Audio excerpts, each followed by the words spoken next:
Not every workplace runs on logic. Some run on emotions, some run on ego.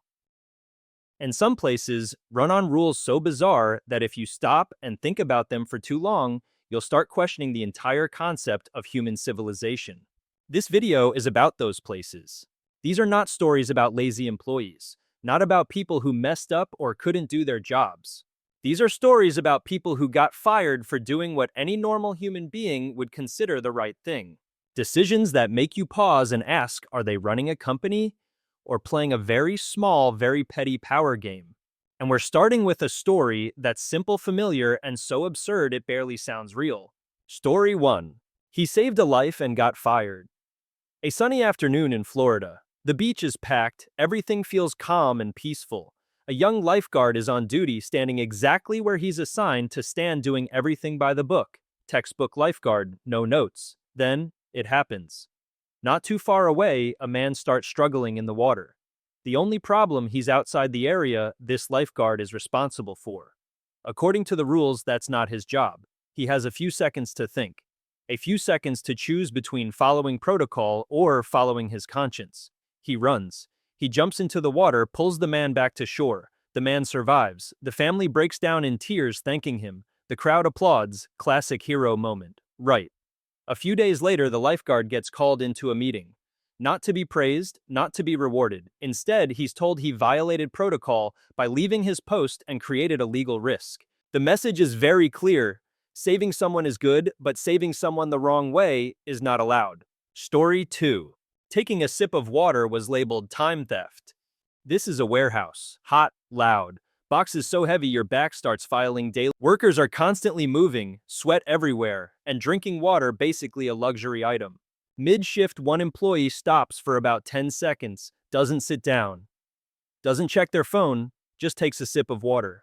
Those 10 seconds get noticed by management and officially labeled time theft. According to their math, those 10 seconds cause serious profit loss. The water free, but not carrying boxes for 10 seconds unforgivable. The employee is fired. The message is crystal clear: if your body needs water to keep functioning, make sure that thirst has been scheduled, approved, and probably signed off by 3 managers in advance. Story 3. 14 people got fired for wearing orange. This is a government office, the kind of place that's supposed to run on rules, procedures, and logic. At least, on paper. One normal morning, 14 employees show up to work like any other day. No one's late, no one breaks a rule. The only thing they all have in common: they're wearing orange. Turns out the office's new director has a personal vendetta against the color orange. She doesn't like it, and apparently that's enough. No warning, no reminder email, no chance to go home and change. 14 people get fired at once over a fashion choice. Not because of performance, not because of attitude, but because a color annoyed the boss. The message is very clear here. Your career doesn't depend on how well you do your job. It depends on whether you accidentally wear the color that puts your boss in a bad mood. Story 4. A slice of cheese worth a few cents. At a fast food restaurant in Europe, an employee on break committed a truly dangerous act. He ate a slice of cheese, not from a safe, not from some secret stash, but a loose slice of cheese that had fallen aside and was about to be thrown in the trash. The estimated value of the stolen asset? About 5 cents. The company called it theft. The employee was fired immediately. He argued, explained that the cheese was going to be discarded anyway. Didn't matter, rules are rules. And here's the best part: the court sided with the company. According to the legal system, 5 cents is still property, and stealing 5 cents is still stealing. The message is very clear: justice may be blind, but when it comes to cheese, it misses nothing.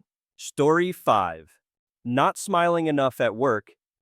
An employee works at a grocery store, shows up on time every day, gets the job done, shelves neatly organized. No complaints, no slacking. Just one small issue: he doesn't smile enough while working. Management decides he's unprofessional because he doesn't look happy while stacking cans of beans. Apparently, moving canned goods now requires a bright, cheerful smile, as if this is the happiest moment of his entire life. He's fired for having an insufficiently positive attitude. The message is very clear: doing your job well is not enough.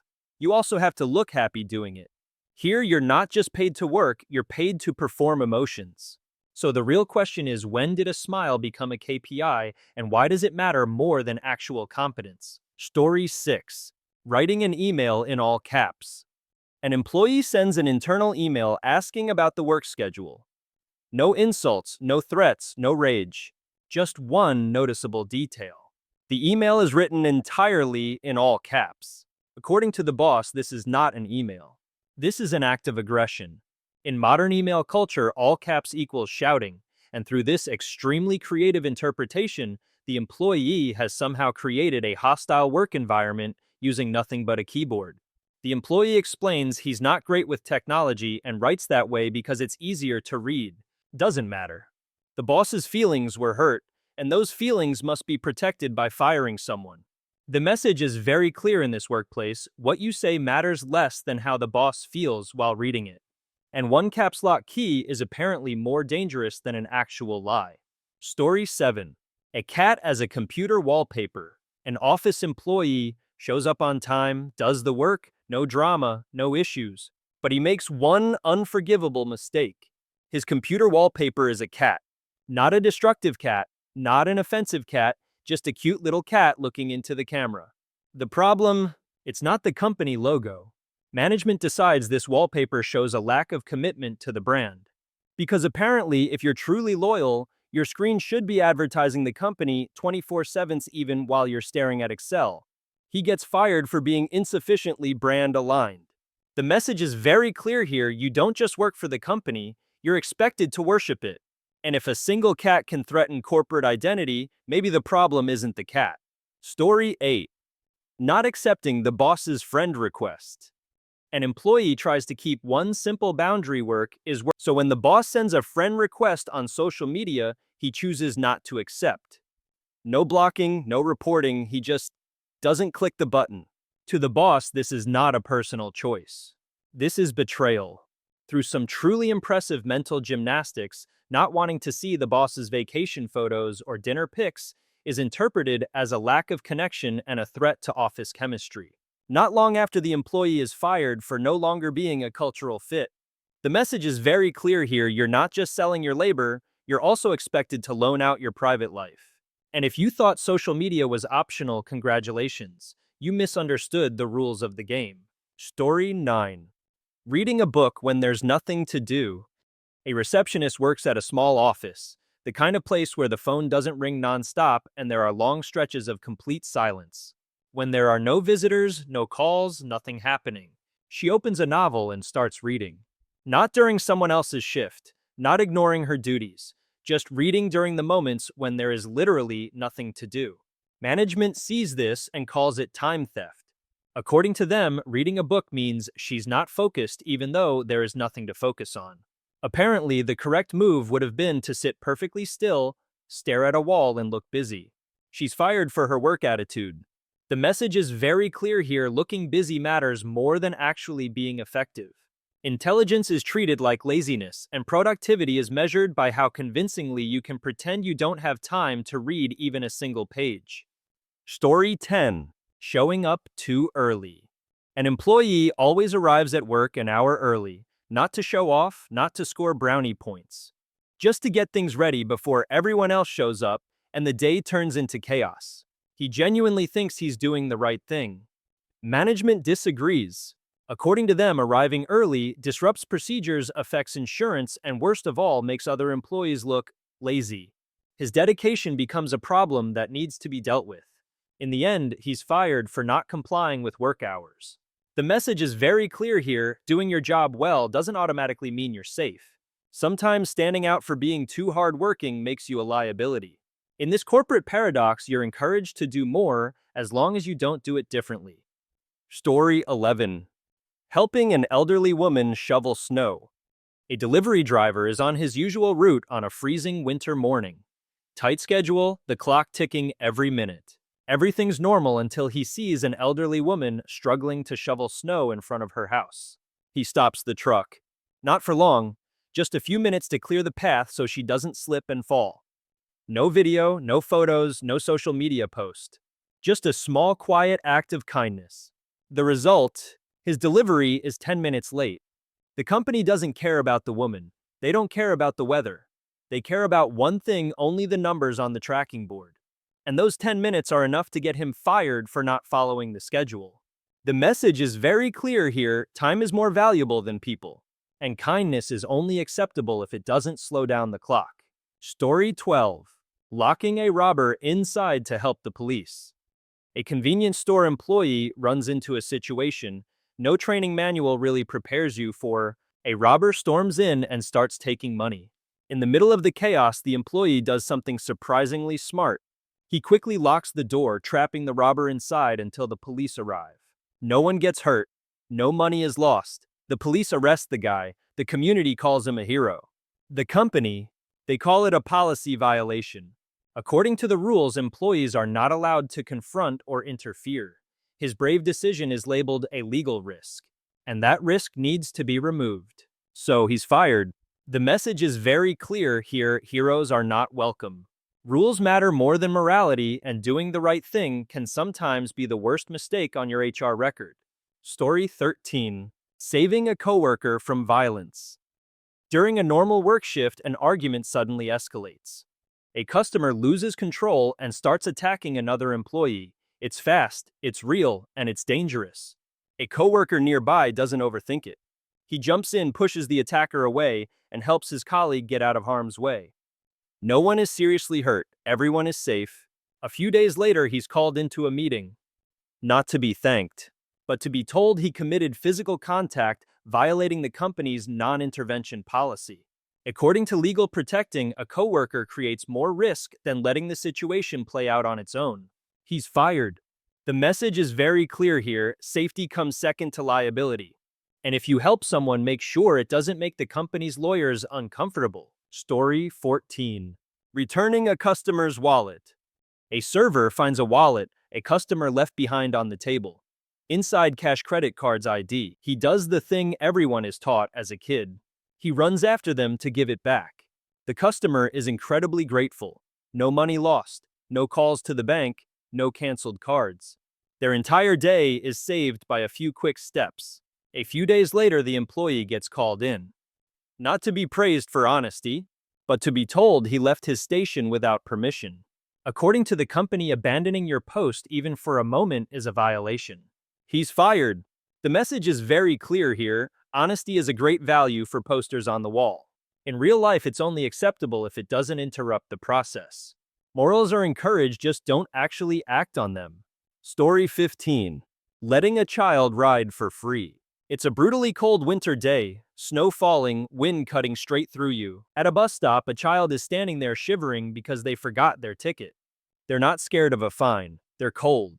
The driver looks around. No manager, no obvious cameras. Just a kid and a very simple decision. He lets the child on the bus for free. The child warms up. No one is harmed, no traffic chaos, no system collapse. Just humans helping humans the way they always have. A few days later, the driver is called in and fired for violating the company's zero-tolerance fare evasion policy. The message is very clear: the system doesn't feel the cold, so it doesn't need compassion. And in this world, being human is sometimes an unauthorized act. Story 16. Too attractive. A threat to the boss's marriage. A dental assistant works hard for over 10 years. No rule breaking, no lateness, no drama. Her only problem: she's too attractive. According to the boss, her presence makes it hard for him to control himself and creates a risk to his marriage. Instead of taking responsibility for his own thoughts and impulses, he chooses the simpler solution. He fires her. It gets worse. The case goes to court, and somehow the law sides with the boss. The firing is ruled legal. She loses her job not because she did anything wrong, but because her appearance was considered an inconvenience to someone else. The message is very clear: in some workplaces, the problem is never the behavior of the person with power. It's the mere existence of the person without it. And that injustice stamped, approved, and legalized. Story 17. Correcting the boss's grammar. A teacher receives a letter from the principal sent out to the entire school. The message is important: the grammar, painfully bad. Acting on pure professional instinct, she grabs a red pen, circles the mistakes, and sends it back thinking she's being helpful. To the principal, this is not help. This is an attack. Being corrected in front of others seriously wounds his ego. Her professional feedback is suddenly labeled passive-aggressive and disrespectful to authority. Not long after she's fired. The message is very clear here: knowledge is not an asset, it's a threat. Intelligence is only welcome when it doesn't make anyone feel embarrassed. And sometimes knowing how to write correctly is more dangerous than writing it wrong. Story 18. Not laughing at an inappropriate joke. She doesn't object, doesn't speak up, doesn't roll her eyes. In a company meeting, the CEO tells a joke. It's not funny, not clever, and very much inappropriate. The room laughs. Some people laugh loud, some people fake it. And one person doesn't laugh. She's just silent. To the CEO, that silence isn't neutral. It's resistance. Through a very specific line of thinking, if you don't laugh, you're not a team player. And if you're not a team player, you don't belong here. Not long after she's fired for being not a cultural fit. The message is very clear here: emotions are not optional, they're mandatory. And for women, the standard is always higher. You don't just have to do your job well, you also have to smile at the right time at the right person with the right amount of respect for power. Story 19. Not pitching in for the CEO's birthday gift. The company's CEO is a very special man. 7-figure salary, stock bonus. When his birthday comes around, HR sends out a message asking everyone to chip in for a gift. Not mandatory, just voluntarily encouraged. One employee chooses not to contribute. No objections, no speeches, no protests. He just quietly keeps his $20 for his own lunch. A few weeks later, he's labeled not a team player. Not long after that, he's fired for being not a good cultural fit. The message is very clear here: team spirit is measured by how much money you're willing to spend on someone who already has way more money than you ever will. Story 20. Not using emojis in messages. An employee communicates perfectly clearly. Short messages, straight to the point, no typos, no confusion. Just one serious flaw: he doesn't use emojis. No smiley faces, no thumbs up, no awkward sweat smile. His messages look way too adult. Management decides his communication style is too cold and not aligned with the company's youthful culture. Because apparently, if you don't add emojis, you're not friendly. And if you're not friendly, you don't fit in. He's fired for having insufficient emotional expression in communication. The message is very clear here: personality is a defect. You're encouraged to be yourself as long as that yourself looks exactly like everyone else. In this corporate dystopia, a tiny smiling face can decide your entire career. Story 21. Discussing pay with a coworker. Two coworkers are sitting down for lunch and do something extremely dangerous. They talk about their salaries. Not to start a rebellion, not to cause chaos, just to compare how much they're being paid for the same job. Here's the interesting part: in the US, this is completely legal. Here's the less interesting part: the company hates it. Management calls them into a meeting and explains that discussing pay is unprofessional and divisive. Not long after, one of them is fired for violating company policy. That policy, of course, is illegal. The message is very clear: silence always benefits the people who pay the wages, not the ones earning them. And the moment you start asking questions about your own value, the system will move very quickly to remove you from the conversation. Story 22. Refusing to install spyware. A software developer gets assigned a new task that sounds very strategic: install monitoring software on his coworkers' computers. No notice, no consent, no explanation. Just quietly track everything they do. He reads the request, thinks about it for a moment, and says no. Not because he's lazy, but because he believes it violates privacy and might even be illegal. The boss doesn't like that answer. To them, this isn't an ethical issue, it's an obedience issue, and refusing an order is labeled as not being cooperative. He's fired for failing to complete assigned duties. The message is very clear here: integrity is not a core value, it's an obstacle. When conscience conflicts with instructions, the company won't change the instructions. They'll change the employee. Story 23. Refusing to use pirated software.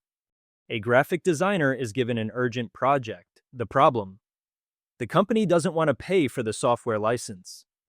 The boss's solution is simple: just download a cracked version and get it done. The employee refuses. No yelling, no moral grandstanding. He just says he doesn't want to break the law or risk his career over a software license. The company's reaction is very clear. Refusing to do something illegal is labeled as not cooperative and lacking team spirit. Not long after he's fired for not completing the task. The message is very clear here: following the law is not a bonus. Ethics are only welcome when they're cheap. And when forced to choose between legality and profit, the company expects you to choose wrong professionally. Story 24. Not replying to an email at 3 a.m. An employee receives a work email at 3 in the morning. Not an emergency, not a crisis, just a question that could easily wait until morning. He doesn't reply. He's asleep, an activity that was once considered normal human behavior. The next morning, he responds politely. Too late. According to the boss, the delay shows a lack of commitment. In a 24/7 work culture, not being online at midnight is seen as a bad attitude. Not long after he's fired for lack of dedication. The message is very clear here: the line between work and personal life doesn't exist. Burnout isn't a side effect, it's the standard. And if you're getting enough sleep, maybe you don't really want success after all. Story 25. Fired after disclosing a cancer diagnosis. An employee asks his boss for a meeting. Heavy mood. This isn't about he just wants to explain that he's been diagnosed with cancer and will need time for treatment. He expects some basic human response, maybe sympathy, maybe a simple "we'll support you," or at least yes, respectful silence. Instead, a few days later, he gets an email. No flowers, no handwritten note, no warmth. Just a short message saying his position has been restructured and he is no longer with the company. No check-in, no well wishes, no emotion. The message is very clear here: you only have value as long as you're healthy and fully present. The moment you become a risk, the system removes you quietly, efficiently, and professionally cold. Story 26. Refusing to fly on a faulty plane? A flight attendant notices a technical issue on the aircraft, not something minor, not a broken reading light. A real problem, serious enough that she doesn't feel safe flying. She reports it and refuses to board the plane. By basic human logic, that's a life or death decision. By company logic, it's insubordination. The schedule is set, passengers are waiting, and safety apparently is inconvenient. Not long after she's fired for disrupting operations. The message is very clear: here safety is a priority right up until it delays the flight. And when forced to choose between being alive and being on time, the system expects you to choose punctuality. This kind of absurdity only becomes obvious if you're lucky enough to survive long enough to tell the story. Story 27. Refusing to work during a storm. A construction worker is told to keep working during a major storm. Violent wind, pouring rain, lightning striking non-stop. This is not productivity weather. This is life insurance commercial weather. He refuses. Not because he's lazy, not because he hates getting dirty, but because he doesn't feel like getting struck by lightning while trying to earn a paycheck. The company's reaction is simple. According to them, if you won't work in all conditions, you lack dedication. And if you put your life ahead of the schedule, you're not committed enough. He's fired for refusing an assignment. The message is very clear: here your life is just a variable. The paycheck is fixed, the risk is on you. And if you're still alive to complain, maybe you haven't been working hard enough yet. Story 28. Going to jury duty. An employee receives a jury duty summons. In the US, this isn't an invitation, it's a civic duty. You go or you get in trouble with the law. He informs the company ahead of time, submits all the paperwork, does everything by the book. The company nods, smiles, says it's no problem. Until he comes back. No one says anything directly, no firing email, just different looks, lower evaluations, and eventually a very vague comment about performance. Not long after, he's let go. The message is very clear: the law protects your rights as a citizen, the company protects its profits, and when those two collide, the system will find a way to punish you quietly, just subtle enough to look like it never broke the law at all. Story 29. Getting pregnant too soon. A woman gets hired, passes the interview, signs the contract, starts the job like everyone else. Everything is fine until she shares one update. She's pregnant. Not years later, not in the middle of a major project, just earlier than the company would have preferred. No one says that's the reason. Instead, she hears the usual lines: performance isn't a great fit. The role is no longer needed, company direction has changed. All very professional, all very vague. She's fired before the bump even starts to show. On paper, this is illegal. In real life, it happens every day, just dressed up better. The message is very clear: the law may protect women, but reality doesn't always follow.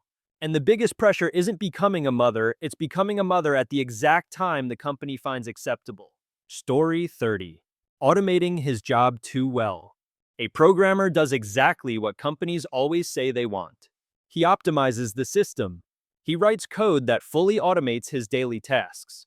Work gets done faster, with fewer errors, and way more efficiently. The result? He suddenly has more free time. Not to slack off, but to monitor things and make sure everything runs smoothly. Then he makes one mistake. He shows it to his boss. Instead of praise, he gets labeled lazy for not looking as busy as everyone else. According to the company, if machines do all the work, humans become unnecessary. And that idea makes management nervous. He's fired for lack of contribution. The message is very clear here: innovation is only welcome when it doesn't threaten power. Efficiency is great as long as it doesn't make someone else look less important. Story 31. Donating a kidney to save the boss, then getting fired. An employee finds out his boss urgently needs a kidney transplant. This isn't a rumor, it's real, serious, and deeply personal, and somehow unexpectedly, he's a match. No pressure, no deal, no strings attached. Just a decision driven by pure human decency. He agrees to donate a kidney to save his boss's life. The surgery is successful, the boss survives, the company sends flowers, everyone calls him a hero. Then comes recovery. Doctor's orders, time off, letting his body heal from a major life-altering surgery. A few weeks later, he gets an email from the company. Not a check-in, not a "how are you feeling?" A notice. He's been away too long. The role needs someone more consistent. He's fired while still recovering from literally saving his boss's life. And when a sacrifice that big still isn't enough. The problem was never you. 31 stories, 31 different reasons, but only one truth that keeps repeating. A lot of companies say they're a family, but real families don't fire you for drinking water, for helping someone, or for donating a kidney. A job is a transaction. You give time, skill, and effort. In return, you get paid. Not blind loyalty, and definitely not unconditional sacrifice. If this video feels familiar, you're probably not alone. Share the most absurd firing story you've witnessed or lived through. And if you ever thought your company was a family, I hope you never have to find out the hard way that it isn't.